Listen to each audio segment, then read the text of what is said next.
Welcome. Friday. Yes. So I'm going to talk a little bit about polynomials first, and then I'm going to tell you why we're redoing some stuff you've done in semester 1. So a polynomial is any graph of the form ax to the power of n, okay, where n can be any positive integer. That means positive whole number. So you think we could have, if we just have 1, we're just going to have the equation ax, which is a linear equation. If we have ax squared, we've got a quadratic, cubic, and quartic. So these are the 4 that we are going to look at. We look at these 4. So you guys have already developed a bit of knowledge with regards to linear and quadratic. So we're going to brush over them reasonably quickly.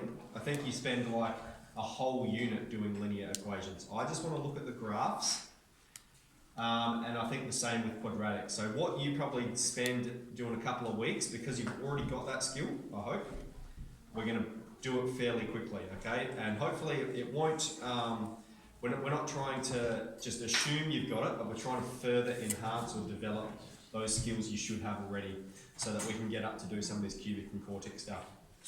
Alright, so if this is an area of struggle to you, make sure you do let me know so I can, we can help you out with it. Now just here, we know if you have the equation of a line, now remember I've said x-intercepts and y-intercepts are the same thing. That's where it crosses the x-axis. And we know in a moment we're going to draw some equations of lines, okay? If here's our Cartesian plane, we've got one x-intercept, okay? And then we know as well, if we've got a quadratic, we can, not always, but we can potentially have 2 x-intercepts. So just following that, what do we expect to happen with a cubic function? 3 x-intercepts, 4 x-intercepts. So potentially, if we've got x to the 7, we could have 7 x-intercepts. All right, potentially, not always.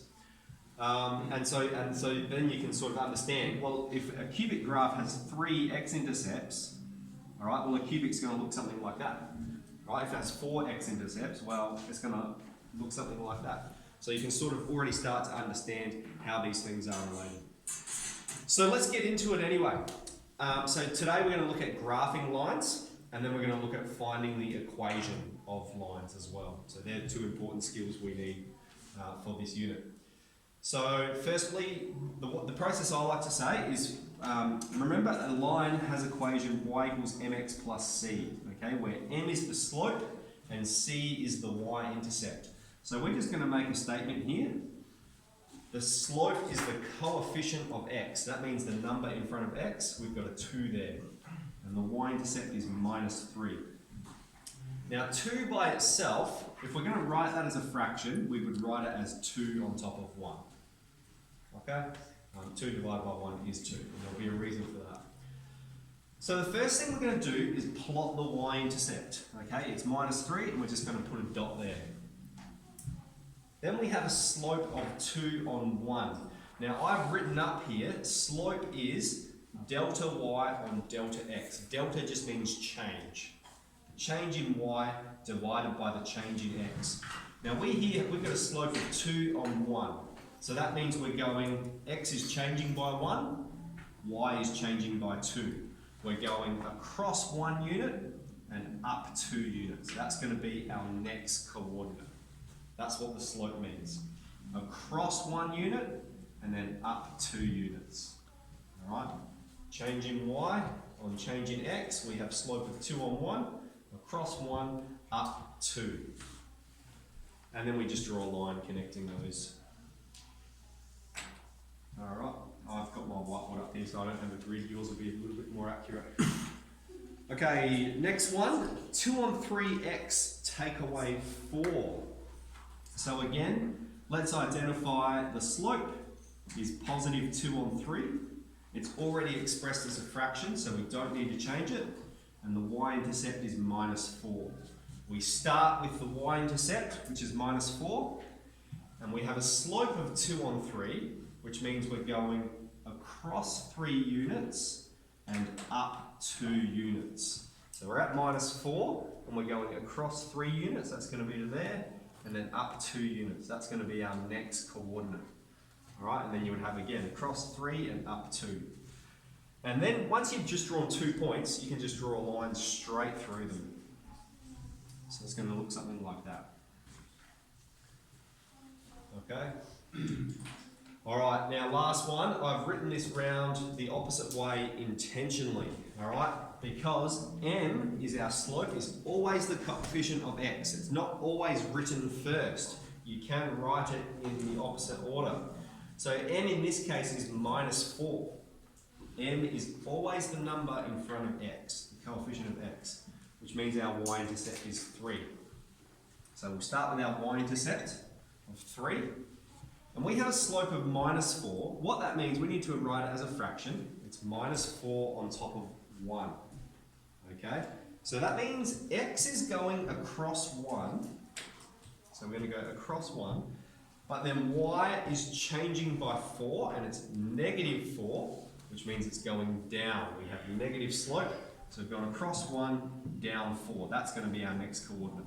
Across 1, down 4. That would be our following coordinate. And so we have that line there. Okay? So just look at these lines. Here we had a slope of 2. So it's quite steep. X is going across 1, y is going up 2. Here we had a slope of 2 on 3. Alright? So obviously the larger the slope, the steeper the line's going to be. And then this line here has got a slope of -4. Alright? And so negative slope means as we're going across to the right, always as x increases, y decreases. Here we have positive slope. As we go across to the right, y is increasing. Positive slope, and negative slope there. Any issues with that? Y-intercept form. Okay? General form is even easier. So there's two forms for a line. Y equals mx plus c is y-intercept form. Ax plus by equals c is general form.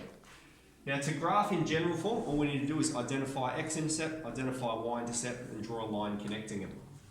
Now, if I was to draw this line, just this one here, okay, or we can use any one of these, all right, notice how the y-intercept occurs when x is 0. The value of x is 0, and the x-intercept occurs when the value of y is 0. So we're just going to use that here. So the x-intercept occurs when y is 0. You don't need to write this every time. I'm just going to make this statement so you're familiar with it. When y is 0, that means this part here is 0. So we've got the statement 2x equals 12. Alright, so 2x is 12. Divide both sides by 2, x is 6. We've got the x-intercept. Same here. The y-intercept is going to occur when x is 0. And so we just cover up x. We've got 3y is 12. Divide both sides by 3, y is 4. So we've got an x-intercept of 6, a y-intercept of 4, and we're just going to draw a line connecting them. Alright, even easier, don't need to consider slope. Okay, E, same again. So x-intercept is going to be -4. We just cover it up. Y-intercept, you're going to have -2y is -4. We divide both sides by -2, and we're going to get +2. So we've got -4 and +2, and a line connecting them. Okay? Now, whenever you're graphing, all right, we generally say, I've told you this before, you get three marks, okay? You get 1 mark for labelling your axes, all right? So that might just be x and y. You get 1 mark for labelling your graph. So this one that we just did here was x take 2y is -4. This one that we did here, 2x plus 3y equals 12. All right, so 1 mark for your axes, 1 mark for labelling your graph, and then 1 mark for getting the shape of the graph correct. All right, because you can just put that in your calculator. All right. Cool. So let's make a start with that. Let's recap that skill, and then we should be able to move on to finding the equation of a line.